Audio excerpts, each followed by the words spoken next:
നമസ്കാരം, ഞാൻ Regina Ismail. Al Hilal hospitals and medical centres അവതരിപ്പിക്കുന്ന BMC ന്യൂസ് ലൈവിലേക്ക് സ്വാഗതം. ബഹ്റൈനിൽ നിന്നുള്ള വാർത്തകളിലേക്ക്. ബഹ്റൈനിലെ സ്വകാര്യ ആരോഗ്യ മേഖലയിൽ സ്വദേശിവൽക്കരണം എന്ന നിർദ്ദേശത്തിന്റെ ഷൂറ കൗൺസിൽ അംഗീകാരം നൽകി.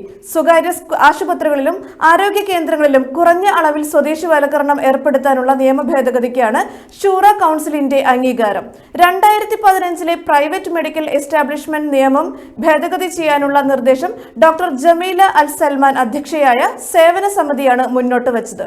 ജോലികളിൽ ബഹ്റൈനികൾക്ക് മുൻഗണന നൽകിക്കൊണ്ട് മതിയായ ആരോഗ്യ പ്രൊഫഷണലുകൾ ലഭ്യമാണെന്ന് സുപ്രീം കൗൺസിൽ ഫോർ ഹെൽത്ത് ഉറപ്പാക്കണമെന്ന് ജമീല അൽ സൽമാൻ ചൂണ്ടിക്കാട്ടി.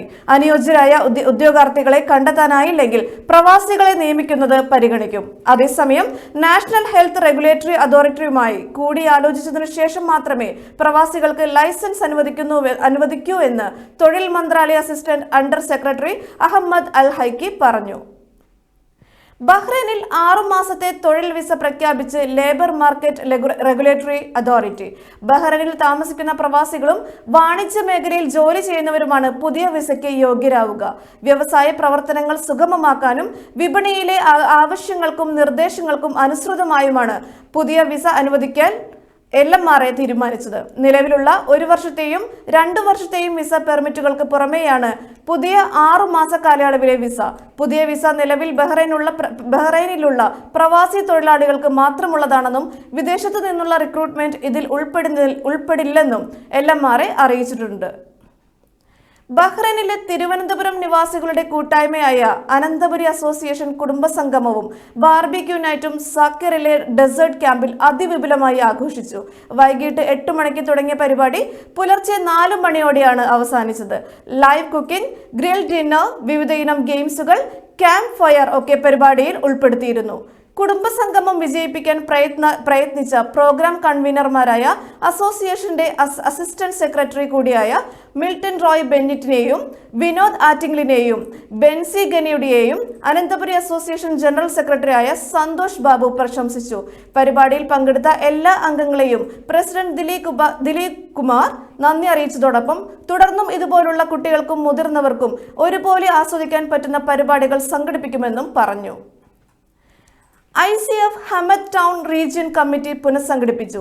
തല ഉയർത്തി നിൽക്കാമെന്ന ശീർഷകത്തിൽ നടത്തിയ മെമ്പർഷിപ്പ് ക്യാമ്പയിന് ശേഷം നടന്ന വാർഷിക കൗൺസിൽ നിസാർ സഖാഫിയുടെ അധ്യക്ഷതയിൽ ICF national finance secretary Mustafa Haji ഉദ്ഘാടനം ചെയ്തു.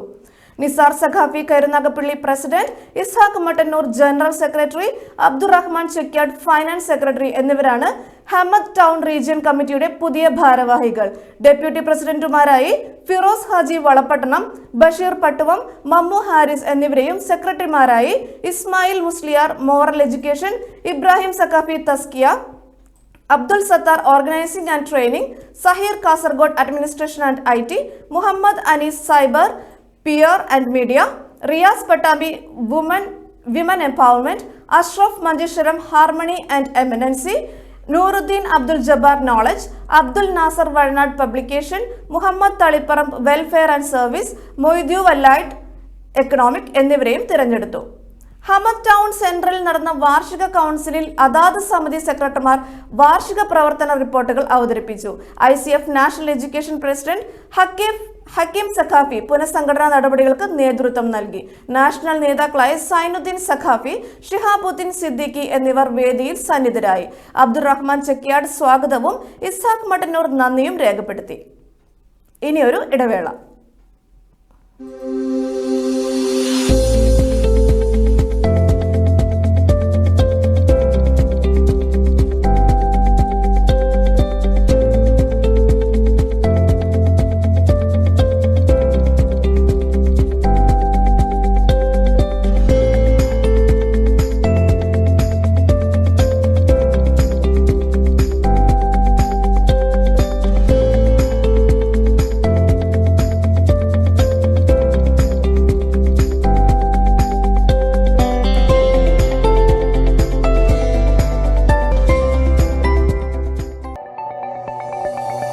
Our skin is the mirror of our soul.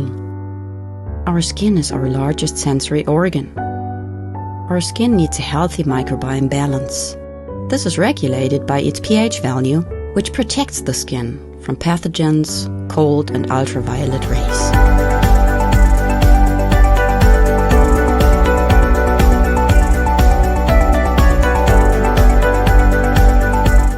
Sebamed protects your skin.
BMC ന്യൂസിലേക്ക് വീണ്ടും സ്വാഗതം.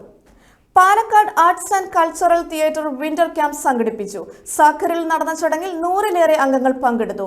അംഗങ്ങൾക്കായി നിരവധി മത്സരങ്ങളും സംഘടിപ്പിച്ചിരുന്നു. കൂടാതെ പാക്ട് കലാകാരന്മാർ ഒരുക്കിയ സംഗീത വിരുന്നും വനിതാ വിഭാഗം നടത്തിയ കലാപരിപാടികളും ഹൃദ്യമായിരുന്നു. പാക്ട് പ്രസിഡന്റ് അശോക് കുമാർ അധ്യക്ഷനായ ചടങ്ങിൽ ജനറൽ സെക്രട്ടറി ശിവദാസ് നായർ സ്വാഗതം ആശംസിച്ചു. പാക്ട് ഭാരവാഹികളായ സുഭാഷ് മേനോൻ, ജഗദീഷ് കുമാർ, രാംദാസ് നായർ, അനിൽ കുമാർ, സൽമാനുൽ ഫാരിസ്, ഉഷ സുരേഷ്, അശോക് മണ്ണിൽ, വിനോദ് ഏറാദ്, രാമനുണ്ണി കോഡൂർ തുടങ്ങിയവർ നേതൃത്വം നൽകി. ട്രഷറർ മൂർത്തി നൂറണി നന്ദി പ്രകാശിപ്പിച്ചു. ICF അദലിയ യൂണിറ്റ് സമ്മേളനം ബഹ്റൈനിലെ പ്രമുഖ സാമൂഹിക പ്രവർത്തകൻ ഫസലുൽ ഹഖ് ഉദ്ഘാടനം ചെയ്തു. യൂണിറ്റ് പ്രസിഡന്റ് സൈഫുദ്ദീന്റെ അധ്യക്ഷതയിൽ നടന്ന സമ്മേളനത്തിൽ ICF സീനിയർ വ്യക്തിത്വം അഷ്റഫ് CH സമ്മേളന പ്രമേയം അവതരിപ്പിക്കുകയും പ്രവാസത്തിന്റെ അഭയകേന്ദ്രമായ ICFനെ പരിചയപ്പെടുത്തുകയും ചെയ്തു. SYSന്റെ 70ാം വാർഷിക സമ്മേളനത്തിന് ഐക്യദാർഢ്യം പ്രഖ്യാപിച്ച് കൊണ്ട് ഓട്ടിസം ബാധിച്ച കുട്ടികളുടെ 1000 അമ്മമാരെ സഹായിക്കാനുള്ള റിഫായി കെയർ പദ്ധതിയിൽ ഉൾപ്പെടുത്തി ഒരു കുടുംബത്തെ യൂണിറ്റ് ഏറ്റെടുത്തു. പ്രവാസത്തിൽ 50 വർഷം പൂർത്തിയാക്കിയ കണ്ണൂർ കണ്ണാടിപ്പറമ്പിൽ സ്വദേശി അബ്ദുൽ ഖാദർ എന്നിവരെയും സാമൂഹിക പ്രവർത്തകൻ ഫസലുൽ ഹക്കിനെയും യൂണിറ്റ് നേതൃത്വം പൊന്നാടി അണിയിച്ച് ആദരിച്ചു. ICF മുഖപത്രമായ പ്രവാസി വായനയുടെ ക്യാമ്പയിൻ പ്രഖ്യാപനം ഹാഷിം പള്ളിക്കണ്ടി നിർവഹിച്ചു. അർഷാദ് വാഴോത്ത്, അബ്ദുൽ മാലിക് എന്നിവർ ആശംസകൾ അർപ്പിച്ചു. കഴുത്തിനും കൈകൾക്കും ഉപകാരപ്രദമാകുന്ന വ്യായാമ മുറകളും സമ്മേളനവേദിയിൽ പരിശീലിപ്പിച്ചു. അഹമ്മദ് സഖാഫിയുടെ ദുആയോടുകൂടി ആരംഭിച്ച സമ്മേളനത്തിന് ജനറൽ സെക്രട്ടറി NS സൈനുദ്ദീൻ സ്വാഗതവും സംഘടനാ സെക്രട്ടറി സുൽഫിക്കർ നന്ദിയും പറഞ്ഞു. ബഹ്റൈൻ പ്രതിഭ മുഹറക് മേഖല സാഹിത്യവേദിയുടെ ആഭിമുഖ്യത്തിൽ എഴുത്തിന്റെ രാഷ്ട്രീയം എന്ന വിഷയത്തിൽ പ്രതിഭാ സെന്ററിൽ സംവാദം നടന്നു. രഞ്ജൻ ജോസഫ്, ഫിറോസ് തിരുവത്ര, ജലീലിയോ, ഡോക്ടർ കൃഷ്ണകുമാർ എന്നിവർ പാനൽ ചർച്ചയിൽ പങ്കെടുത്തു. പ്രതിഭാ മേഖല വനിതാ വേദി കൺവീനർ സജിത സതീഷ് മോഡറേറ്ററായിരുന്നു. എഴുത്തുകാരന്റെ രാഷ്ട്രീയവും എഴുത്തിന്റെ രാഷ്ട്രീയവും രണ്ടായി തന്നെ കാണണമെന്നും എഴുത്തിനെ വിലയിരുത്തേണ്ടത് എഴുത്തുകാരന്റെ രാഷ്ട്രീയം നോക്കിയാവരുതെന്നും പാനൽ അംഗങ്ങൾ അഭിപ്രായപ്പെട്ടു. ES സലീം, സജീർ, സന്തോഷ് എന്നിവരും സംവാദത്തിൽ പങ്കുചേർന്നു. മേഖലാ സാഹിത്യവേദി കൺവീനർ വത്സരാജ് സ്വാഗതം പറഞ്ഞു. പ്രതിഭാ കേന്ദ്ര കമ്മിറ്റി അംഗം അനിൽ KP അധ്യക്ഷനായിരുന്നു. മേഖലാ സെക്രട്ടറി ബിനു കരുണാകരൻ ആമുഖഭാഷണം നടത്തി. വായനക്കാർക്കിടയിൽ മികച്ച രീതിയിൽ പ്രചരിക്കുന്ന ജലീലിയോ രചിച്ച റംഗൂൺ സ്രാപ്പ് എന്ന നോവൽ കവി ഫിറോസ് തിരുവത്ര സദസ്സിനെ പരിചയപ്പെടുത്തി. റംഗൂൺ സ്രാപ്പിന്റെ ഒരു കോപ്പി പ്രതിഭാ ലൈബ്രറിക്ക് വേണ്ടി ലൈബ്രറി കമ്മിറ്റി അംഗം അഷ്റഫ് എഴുത്തുകാരൻ ജലീലിയോയിൽ നിന്ന് സ്വീകരിച്ചു. 2021 കോവിഡ് മഹാമാരി തട്ടിയെടുത്ത സഹോദരൻ സോമൻ കുമ്പിൽ രചിച്ച് മരണശേഷം പ്രകാശനം ചെയ്ത കവിതാ സമാഹാരമായ കണ്ണീർ കണത്തിലെ ഒരു കവിത വത്സരാജ് ആലപിച്ചു. കവിതാ സമാഹാരത്തിന്റെ കോപ്പി പ്രതിഭാ ലൈബ്രറിക്ക് കൈമാറി. മേഖലാ സാഹിത്യവേദി അംഗം അഷ്റഫ് നന്ദി രേഖപ്പെടുത്തി. ICF ബഹ്റൈൻ സംഘടിപ്പിക്കുന്ന ദ്വിദിന ഖുർആൻ പ്രഭാഷണത്തിന് ഫെബ്രുവരി 21 വെള്ളിയാഴ്ച രാത്രി 7 മണിക്ക് തുടക്കമാകും. വെള്ളി ശനി ദിവസങ്ങളിലായി അദാരി പാർക്കിൽ നടക്കുന്ന പ്രകാശതീരം പരിപാടിയിൽ സമസ്ത കേരള ജമിയത്തുൽ ഉലമ സെക്രട്ടറിയും കേരളത്തിലെ അറിയപ്പെടുന്ന പണ്ഡിതനും പ്രഭാഷകനുമായ പേരോട് അബ്ദുറഹ്മാൻ സഖാഫി ഖുർആൻ പ്രഭാഷണം നടത്തും. വിശുദ്ധ റമദാൻ ആത്മവിശുദ്ധിക്ക് എന്ന പ്രമേയത്തിൽ നടക്കുന്ന റമദാൻ ക്യാമ്പയിനിന്റെ ഭാഗമായി ഖുർആനിന്റെ മഹത്വം, സൗന്ദര്യം, സന്ദേശം എന്നിവ ഉൾക്കൊള്ളിച്ചുകൊണ്ട് ഖുർആൻ ദ ലീഡർ എന്ന പേരിൽ സെൻട്രൽ തലങ്ങളിൽ ക്ലാസുകൾ സംഘടിപ്പിക്കും. കൂടാതെ ഹൽഖത്തുൽ ഖുർആൻ, മുബാഹസ, പണ്ഡിത സംഗമം, സാന്ത്വന സേവന പ്രവർത്തനങ്ങൾ, കമ്മ്യൂണിറ്റി ഇഫ്താർ, സക്കാത്ത് ഡ്രൈവ് തുടങ്ങിയ നിരവധി പദ്ധതികളാണ് ക്യാമ്പയിൻ കാലയളവിൽ നടക്കുക. അദാരി പാർക്കിൽ നടക്കുന്ന പ്രഭാഷണ പരിപാടി ശ്രവിക്കാൻ സ്ത്രീകൾക്ക് പ്രത്യേക സ്ഥല സൗകര്യം ഉണ്ടാവുമെന്നും ബഹ്റൈനിന്റെ വിവിധ ഭാഗങ്ങളിൽ നിന്ന് വാഹന സൗകര്യം ലഭ്യമാണെന്നും ഭാരവാഹികൾ അറിയിച്ചു. മറ്റു വാർത്തകളിലേക്ക്. വിനോദസഞ്ചാരികൾക്ക് ഒരു വിസയിൽ എല്ലാ ഗൾഫ് രാജ്യങ്ങളും സന്ദർശിക്കാൻ സഹായകമാകുന്ന ഏകീകൃത ടൂറിസ്റ്റ് വിസയുടെ കരട് നിയമം അന്തിമഘട്ടത്തിൽ. GCC രാജ്യങ്ങളിലെ ഭരണാധികാരികൾ ചേർന്നാണ് ഇത്തരമൊരു വിസ സംവിധാനത്തെക്കുറിച്ച് ചർച്ച ചെയ്യുന്നത്. കുവൈറ്റിൽ കഴിഞ്ഞ ദിവസം നടന്ന ഗൾഫ് രാജ്യങ്ങളിലെ ടൂറിസം മന്ത്രിമാരുടെ യോഗത്തിലും നിയമം നടപ്പാക്കുന്നത് സംബന്ധിച്ച് നിർദ്ദേശങ്ങൾ ഉയർന്നു. ഏകീകൃത വിസ ഏറെ വൈകാതെ നിലവിൽ വരുമെന്ന് യോഗത്തിനു ശേഷം UAE സാമ്പത്തിക കാര്യമന്ത്രിയും ടൂറിസം കൗൺസിൽ ചെയർമാനുമായ അബ്ദുള്ള ബിൻ തൗഖ് അൽമാരി വ്യക്തമാക്കി. ഏകീകൃത വിസയിലൂടെ എല്ലാ ഗൾഫ് രാജ്യങ്ങളിലും സന്ദർശകർ എത്തുമെന്നും തങ്ങുന്ന സമയം വർദ്ധിക്കുമെന്നും അദ്ദേഹം ചൂണ്ടിക്കാട്ടി. കാനഡയിലെ ടൊറന്റോ വിമാനത്താവളത്തിൽ യാത്രാ വിമാനം തലകീഴായി മറിഞ്ഞു. ലാൻഡ് ചെയ്യുന്നതിനിടെയായിരുന്നു അപകടം. വിമാനത്തിൽ 4 ക്യാബിൻ ക്രൂ അടക്കം 80 യാത്രക്കാരുണ്ടായിരുന്നു. 19 യാത്രക്കാർക്ക് പരിക്കേറ്റു. 3 പേരുടെ നില ഗുരുതരമെന്ന് US-ലെ മിനിയാപോളിസിൽ നിന്ന് ടൊറന്റോയിലെത്തിയ ഡെൽറ്റ 4819 വിമാനമാണ് അപകടത്തിൽപ്പെട്ടത്. പ്രാദേശിക സമയം തിങ്കളാഴ്ച വൈകിട്ട് 3:30-ആയിരുന്നു സംഭവം.